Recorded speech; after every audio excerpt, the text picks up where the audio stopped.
Welcome to the first ever Creative Commitment Foundations workshop. This is something I'm super excited about and have been thinking about for a long time. And kind of the main purpose behind it is that I really want creative neurodivergent leaders to get more money doing things that come really naturally to them so that we can direct our power and our influence and our money into places that are supportive of our global visions that we have for the world. Because I think that when we have more money, we're able to do more with our resources. And I see money as a tool we can use to transfer our values.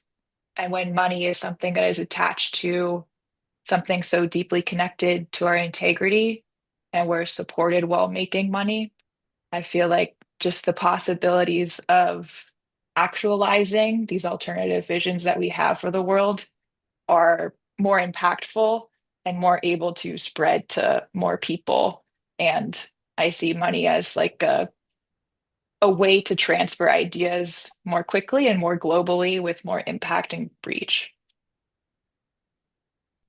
Doing it on your terms is super important, I think, especially as neurodivergent people who have worked on other people's terms and gotten pretty used to fitting ourselves into molds that were not designed to suit our needs and have kind of learned how to become what needs to be in order to make things happen. And I've just personally gone through this long process of getting involved in projects and organizations and companies and being seen as somebody who thinks differently and who can contribute my skills in a way that could be really valuable to the organization or to the company. And I didn't know about my neurodivergence when those opportunities arised. So I would accept opportunities without really including my well-being or my needs in the process and end up getting really burnt out and overwhelmed and drained and feeling like what just happened. I thought this was a really good opportunity, and why am I feeling so dead inside and so empty? So I kind of created this whole thing to really help us include ourselves in the vision of a world that we see possible and kind of self-direct and self-lead and create boxes for our energy to actually move into the world in a way that supports us and supports the vision that we see for the world. So, have a little exercise just to get things going. So, I want to take 30 seconds to a minute to just fill up a page with a bunch of shapes and at least five shapes. And we'll do that. And then after that, do some coloring in. So, I will start the timer. The timer has begun.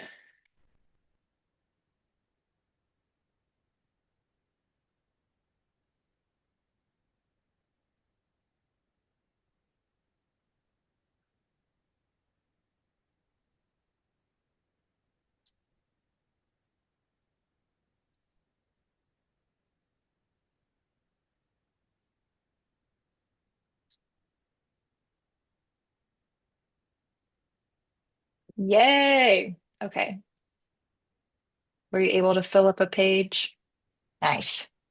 Okay. And do you have colors around you? And we're just going to take a couple of minutes to fill in each of those shapes with a color of your choice.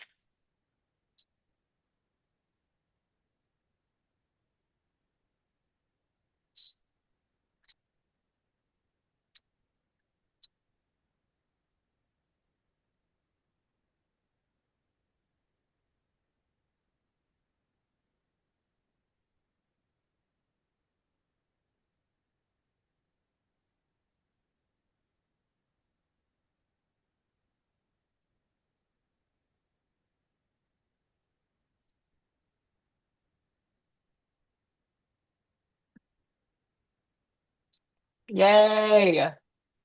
Okay. So my point with this activity is a few things. Um, and first of all, it's like pages are limited to this box form, this structure, but we have the choice to fill the page with like shapes of our own design. And each of these shapes, we also have the choice whether we want to fill them in or not, and a choice of what colors to use. Like, yeah, the scragglies, fill it in fully, do different designs, whatever. There's a lot of variety that we can choose, and it's all within our control, even within like this confined box.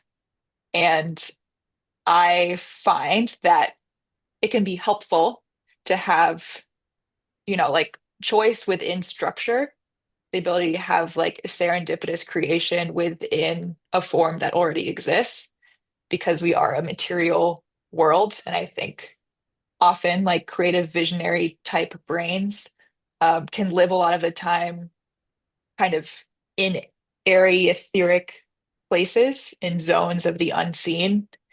And to ground the unseen into the seen world is like a magical power that we have. And just this very simple activity is just a reminder of that power that we have to fill the page with like shapes of our own design. And like today, we're kind of focusing on five aspects of designing a life that suits you and designing a business that suits you and your neurodivergent needs, while also supporting a broader global vision that you may have for the world. So that is the thought and the intention behind this small exercise. And I just, I love doodling whenever I'm feeling kind of out there and not feeling super grounded. It helps me really get back into my body and feel like I'm here and I can do things with my hands and like make something in this world. Woohoo. Okay, next. Yay. Okay, so now we're going to move into the bulk of the content. So we start up in the sky, in the clouds with the global vision. I find that I can't really work on anything small in my like day-to-day routine operations unless I really know why I'm doing it and how it's connected to the larger vision I see for the world. I just, things need to make sense for me in order to do the smallest thing. And this I learned, um, well, this is a fractal. And I feel like Yay.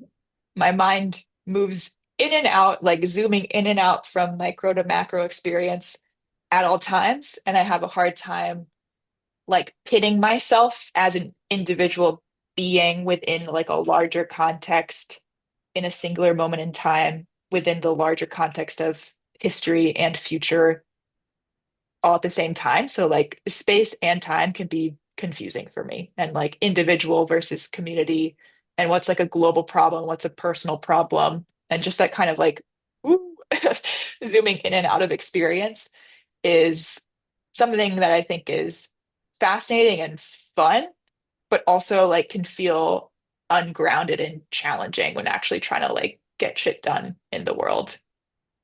And Yeah. I learned that this is like a thing when I was researching autism. There's something called Gestalt processing, and so a Gestalt language processor learns language in chunks of words rather than one single word at a time. So this is often found in like early childhood development when kids are learning language, and they will learn like a large concept or a chunk of words before learning the individual word. Kind of this larger top-down approach is also, I think, what it's called. It makes a lot of sense that this is just a way that some brains process language and like process information around, is processing full concepts first, and then from there, like breaking down into the smaller component. This idea and this concept has really helped me with just being more easeful with my tendency to jump from like a single problem or situation I'm having in my personal life. And then from there, immediately jumping to like how I could create a global movement out of that thing, being like, yeah, everybody come along to this huge, like massive global movement. And then I have a challenging time just like I can't really do that small little thing until I understand like the huge Mm, reason why I'm doing it. So I like to start here. Um, when kind of figuring out what are my personal needs of this season, I like to understand the big of like what is the kind of change I'm wanting to see in the world? What's the purpose of my existence in this season of my life so that I can really like craft it from there and figure out from there. So it's concept of understanding the big to do the small and do the small things over and over and over again to build the foundation of stability to be able to take the risks to do the bigger things. So we're going to do a little exercise, a visioning exercise. And this is more of like a journaling prompted thing, just answering the questions, what is the world you want to live in? And like what sorts of economic and social structures exist? What does society prioritize and value? These are the questions. And I'm thinking 20 minutes for it.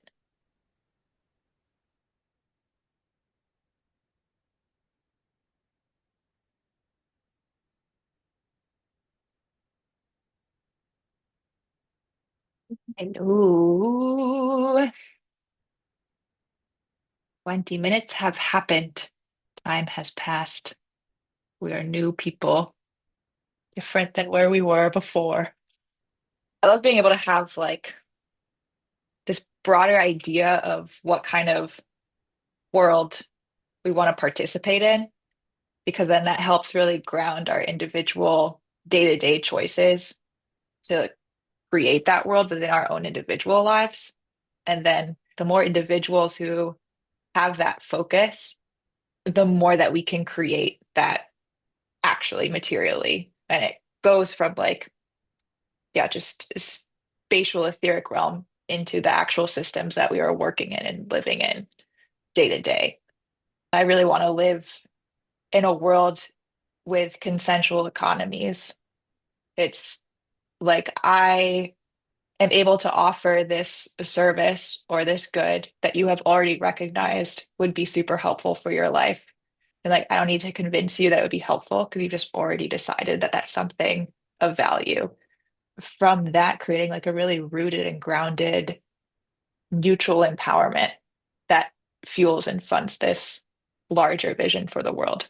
So it's just a win-win-win is what I like to call it. We're all benefiting from this exchange of value and all getting something from it.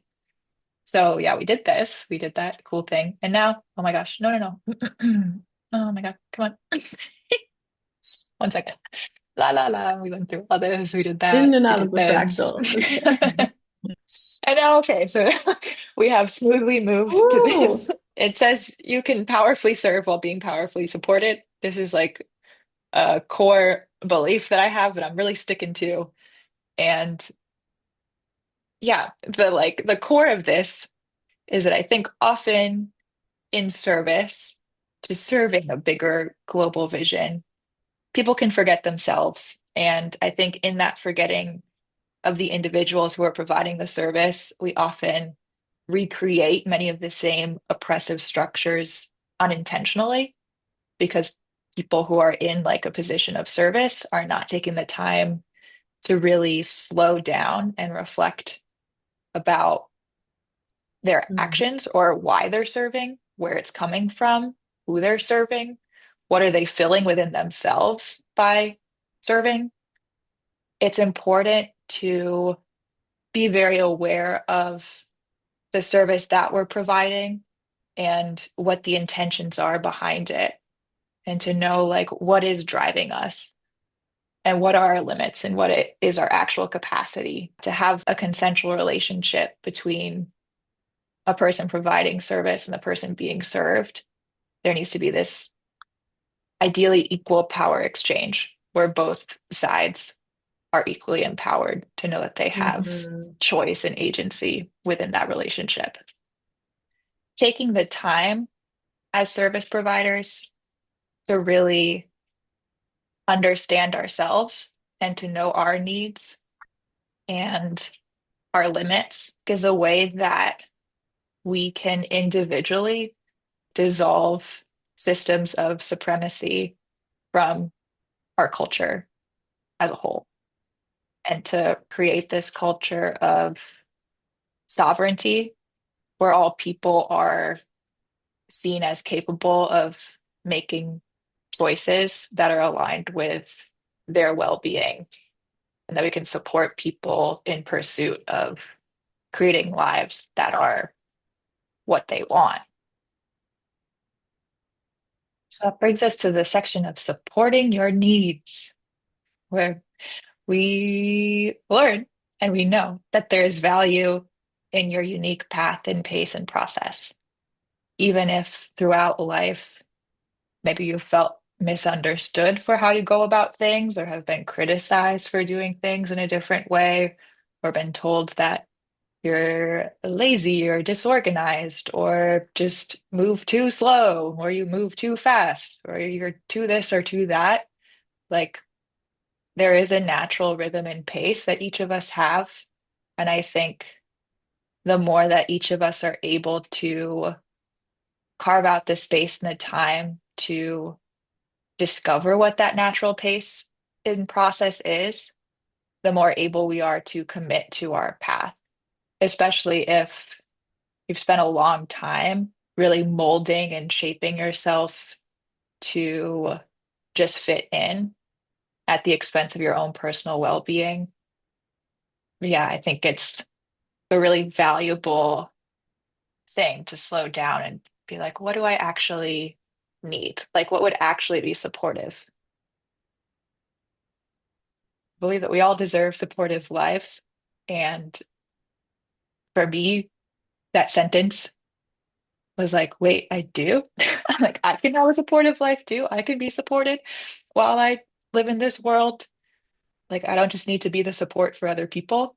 And I was like, wait, what do I actually, what do I even, what is support? Like, what do I need to be supported?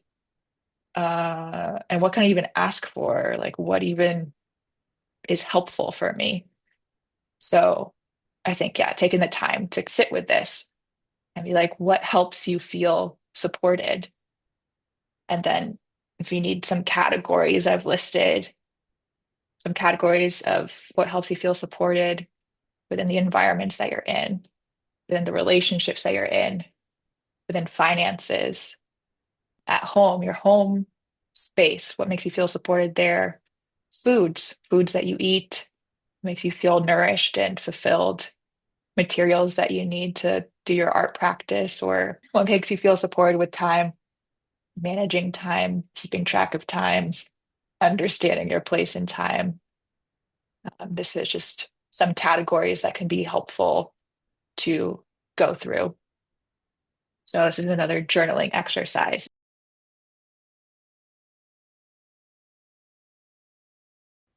Well, then now that you have that list, we're going to make a list of needs for this season. And the season, the season that I've used is until my birthday, which is in September, September 17th. So that's like 10 months from today when I did this exercise for myself yesterday. I was like, what am I committing to for 10 months? So you can use that if you'd like. You can use half a year, a whole year, based on what you know helps you. What do you like actually need in order to carry out your personal vision within alignment with that global vision we talked about? We're going to do like another 7 minutes.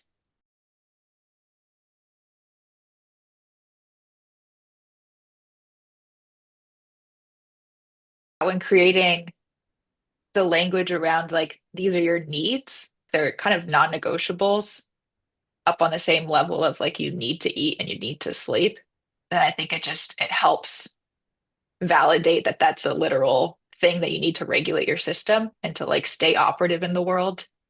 and it's just the way that you are, and it's just what you need. It's okay. Yeah, the more that structures and systems are created to support those things that you've defined that you need, and the more that you say no to the things that you've recognized like actually are not supportive, the more that feeling of like being in sync with time is able to be the present experience. A lot of the creativity and the productivity and like the serendipitous creation or structured play or, like whatever we want to commit to is really able to materialize and like fill our life. Okay. So this section is like really important, I think, when designing a life to be able to do your like creative life's work. And I've applied this to creating a sustainable business that supports you and like making enough money doing it to support yourself and have enough spaciousness to like get all your needs met. Yeah, being able to say no and set those boundaries is so important because when you can manage your energy well, you can manage your money well, you can manage your time well. And like these skills of going through like what are your needs and taking the time to figure out what you need to say no to, just reinforcing and practicing the action of having those conversations of like, no, I'm sorry, I can't do that. Like I'm focused on this stuff right now is applicable across the board in like with so many aspects of life, including in business. But it's like a foundational need to be able to run a spacious and sustainable business is to be able to say no to things that aren't aligned with your vision and your needs for the season. Unfortunately, I cannot do everything all at once, all the time, forever. When we commit to anything at all, we also have to kind of decommit to other things because we are kind of boundless, creative, energetic beings in these limited, bounded bodies with needs. So it's this consistent paradox of just like choice of what is important and where to put our energy and time into for a specific amount of time. So yeah, let's do 5 minutes and see how that comes. But we'll probably be able to get like at least a quick list of some things in your life right now that you would like to say no to, even if it's impossible, even if it's not a thing that can happen right now and you literally can't have a conversation or it's like an impossibility, even the impossible things that you would like to say no to, like you can just make a list of them and it can help you navigate day to day where you want to put your investment and your energy as well, even if you still need to interact. You'll do 5 minutes.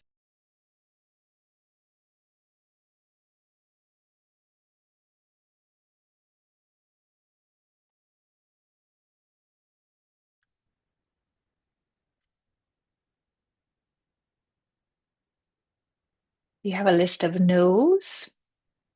When there is a list of no's that are like so ingrained in your day-to-day life, there's like room for you to include your well-being more in specific areas and trying to figure out like how to carve out that time and that space within, some of these dynamics that are challenging, going like step by step and kind of titrating out of some obligations that may seem super necessary, but maybe they're not fully necessary because it is super like a common problem too with neurodivergent brains. It's like it's either this or that, two options generally, and I can get caught really being like either we're friends or we're not. But it's like, wait, maybe I just haven't asked for what I need in this relationship. Maybe I haven't just said, no, I can't show up for you in this way, but I'd love to show up for you in this way. But getting clear on what isn't working is super important to understand like where where am I maybe not believing that I have agency in this situation? And where am I thinking that I just need to go along with the plan or what's happening? when really we're like participants within this dynamic. And we also have needs and boundaries and the ability to ask for what we need and for what we want. Just like an interesting other activity that I've been dealing with is sitting with the feeling of boredom and recognizing how much I was filling my life with things that weren't really necessary because I was so terrified of being bored. I just trying to find like dopamine anywhere. And yeah, I just been doing this practice of like intentionally setting timers to just feel bored. And like I am feeling bored now. And then kind of thinking about what am I reaching for when I'm in those states of just boredom and recognizing how terrifying it is. And also, like, after the timer's up, I can go do something and get that dopamine hit, and I'm still alive and I survived it. But really thinking, like, what did I want to reach for? And is that actually something that doesn't benefit me? It doesn't really actually support me. That's an activity. And I think, like, another a tiny thing on top of that is it is super important for our brains to like be engaged and have enough stimulus to stay motivated and like participating. But I think this like boredom exercise has really helped me recognize like what are positive stimulus and what are negative stimulus in my life. I mean, like I can replace the negative ones with things that are more supportive and they still give me that dopamine hit. Also, that's a thing.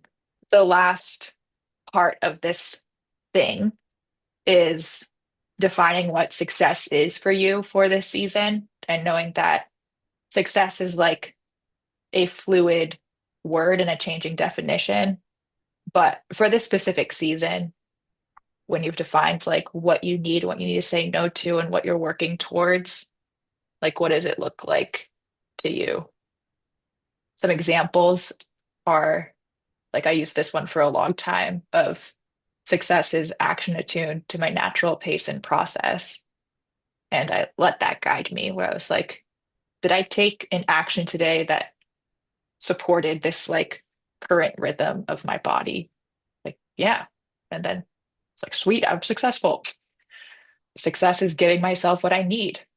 Did I give myself something that I need from my needs list today? Where success is saying no when I know I need to say no. Like, oh my gosh, I set a boundary and like it really was helpful because I was able to take some time to myself or like blah blah blah blah blah blah blah. It doesn't need to be like progress on your goals. Like, did you hit these KPIs, K whatever? Like it can that could be part of it, but it's also for yeah, for your own season where you are, like what can you claim as like I did it today. I was successful today. Small wins are so important for building this foundation of stability and like building self-trust, like deeply rooted in your integrity and recognizing that day to day consistently, you are showing up and making choices that support you. And power increases in your capacity to serve and like give and support others increases the more work we put into ourselves and our like process over time.